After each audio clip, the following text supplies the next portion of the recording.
या स्तंभाचा सुद्धा अर्थ आहे की जेव्हा तुम्ही आनंदी असता आणि हे तुम्हाला माहिती असते त्यावेळी तुम्ही तुमचा आनंद व्यक्त करण्यासाठी काय करा तर टाळा. पहिली पोयम आहे वेन यू आर हॅप्पी. त्याच्यामधले फर्स्ट स्टँजा आहे when you are happy and you know it clap your hands. जेव्हा तुम्ही आनंदी असता आणि ते तुम्हाला माहीत असते तेव्हा कवी म्हणतात की तुम्ही टाळ्या वाजवा.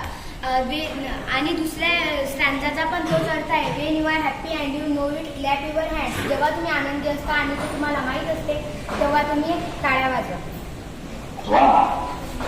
When you are happy and you know it and you really want to show it, when you are happy and you know it, clap your hands.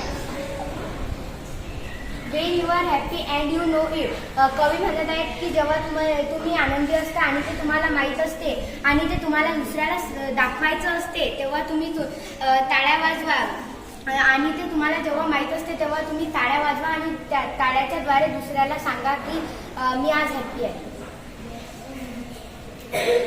या स्तंभाचा अर्थ when you are happy and you know it म्हणजे तुम्ही ज्यावेळी आनंदी असता आणि तुम्हाला ते माहिती असतं and you really want to show it आणि तुम्हाला हे दाखवायचं असतं की तुम्ही आनंदी आहात.